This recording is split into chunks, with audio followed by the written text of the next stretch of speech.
ನಮಸ್ಕಾರ ವೀಕ್ಷಕರೇ, ನಮ್ಮ ಯೂಟ್ಯೂಬ್ ಚಾನೆಲ್ಗೆ ನಿಮಗೆಲ್ಲ ಸುಸ್ವಾಗತ. ಇಂದು ನಾವು ಗುರು ಪುಷ್ಯ ಯೋಗ ಇದರ ಬಗ್ಗೆ ಸಂಪೂರ್ಣ ಮಾಹಿತಿಯನ್ನು ನೀಡಲಿದ್ದೇವೆ. ಅದಕ್ಕೂ ಮೊದಲು ನಮ್ಮ ಯೂಟ್ಯೂಬ್ ಚಾನಲನ್ನು ಸಬ್ಸ್ಕ್ರೈಬ್ ಮಾಡಿಕೊಳ್ಳಿ. ಪಕ್ಕದಲ್ಲೇ ಕಾಣುತ್ತಿರುವ ಬೆಲ್ ಬಟನ್ನ ಕ್ಲಿಕ್ ಮಾಡಿ. ಹೌದು ವೀಕ್ಷಕರೇ, ಗುರು ಪುಷ್ಯಾಮೃತ ಯೋಗ 2026 ವೈದಿಕ ಜ್ಯೋತಿಷ್ಯದ ಪ್ರಕಾರ ಗುರುವಾರ ಮತ್ತು ಪುಷ್ಯ ನಕ್ಷತ್ರದ ಸಂಯೋಜನೆಯಿಂದ ರೂಪುಗೊಳ್ಳುವ ಗುರು ಪುಷ್ಯಾಮೃತ ಯೋಗವು ಅತ್ಯಂತ ಮಂಗಳಕರ ಮತ್ತು ಶಕ್ತಿಶಾಲಿ ಸಮಯವಾಗಿದೆ. ಈ ದಿನದಂದು ಕೈಗೊಳ್ಳುವ ಯಾವುದೇ ಶುಭ ಕಾರ್ಯಗಳು, ಹೂಡಿಕೆಗಳು ಮತ್ತು ಖರೀದಿಯು ದೀರ್ಘಾವಧಿಯ ಯಶಸ್ಸು, ಸಂಪತ್ತು ಮತ್ತು ವೃದ್ಧಿಯನ್ನು ತರುತ್ತದೆ ಎಂದು ನಂಬಲಾಗಿದೆ. 2026 ಗುರು ಪುಷ್ಯಾಮೃತ ಯೋಗದ ದಿನಾಂಕಗಳು.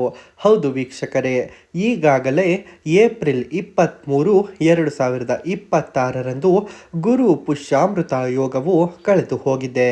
ಅಷ್ಟೇ ಅಲ್ಲದೆ ಮೇ 21ನೇ ತಾರೀಕು 2026 ಕೂಡ ಈಗಾಗಲೇ ಗುರು ಪುಷ್ಯಾಮೃತ ಯೋಗವು ಮುಗಿದು ಹೋಗಿದೆ. ಇಂದು ನಡೆಯುತ್ತಿರುವ ಜೂನ್ 18, 2026 ಈ ದಿನ ಸುದಿನವಾಗಿದೆ ವೀಕ್ಷಕರೇ. ಗುರು ಪುಷ್ಯ ಯೋಗದ ಮಹತ್ವ ಮತ್ತು ವಿಶೇಷತೆಗಳು. ಹೌದು ವೀಕ್ಷಕರೇ, ಮೊದಲೇ ಹೇಳಿದ ರೀತಿಯಲ್ಲಿ ಗುರು ಪುಷ್ಯ ಯೋಗದ ದಿನದಂದು ಹೂಡಿಕೆ ಮತ್ತು ಖರೀದಿಯನ್ನು ಮಾಡುವುದು ಉತ್ತಮವಾಗಿದೆ.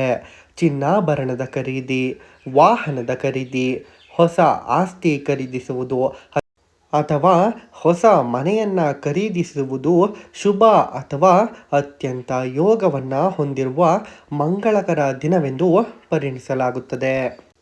ಅಷ್ಟೇ ಅಲ್ಲ, ವ್ಯವಹಾರವನ್ನು ಆರಂಭಿಸುವುದು.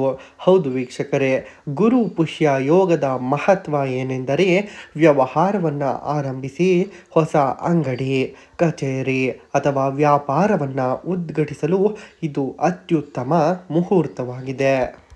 ಅಷ್ಟೇ ಅಲ್ಲ ವೀಕ್ಷಕರೇ, ಆಧ್ಯಾತ್ಮಿಕ ಅಭ್ಯಾಸ. ಹೌದು ವೀಕ್ಷಕರೇ, ಜ್ಞಾನಾರ್ಜನೆ, ಮಂತ್ರ ದೀಕ್ಷೆ, ಪೂಜೆ ಪುನಸ್ಕಾರ ಮತ್ತು ದಾನ ಧರ್ಮಗಳನ್ನು ಮಾಡಲು ಇದು ಸೂಕ್ತ ಸಮಯವಾಗಿದೆ. ಇನ್ನು ಶುಭ ಕಾರ್ಯಗಳು, ಹೊಸ ಕಟ್ಟಡದ ಶಂಕುಸ್ಥಾಪನೆ ಮತ್ತು ಗೃಹ ಪ್ರವೇಶಕ್ಕೆ ಇದು ಫಲಪ್ರದವಾದ ದಿನವಾಗಿದೆ ಅಥವಾ ಫಲಪ್ರದವಾದ ಸಮಯವಾಗಿದೆ ವೀಕ್ಷಕರೇ.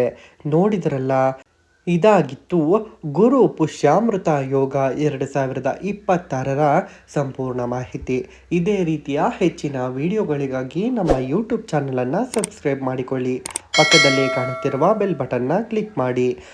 ನಿಮ್ಮ ಜೀವನದಲ್ಲಿ ಯಾವುದೇ ಬಗೆಹರಿಯದ ಸಮಸ್ಯೆಗಳು ಇದ್ದಲ್ಲಿ ಸ್ಕ್ರೀನ್ ಮೇಲೆ ಕಾಣುತ್ತಿರುವ ನಂಬರ್ಗೆ ಕರೆ ಮಾಡಿ ಉಚಿತವಾಗಿ ಭವಿಷ್ಯವನ್ನು ಪಡೆದುಕೊಳ್ಳಿ. ವಿಡಿಯೋ ನೋಡಿದ್ದಕ್ಕಾಗಿ ಧನ್ಯವಾದಗಳು. Thanks for watching.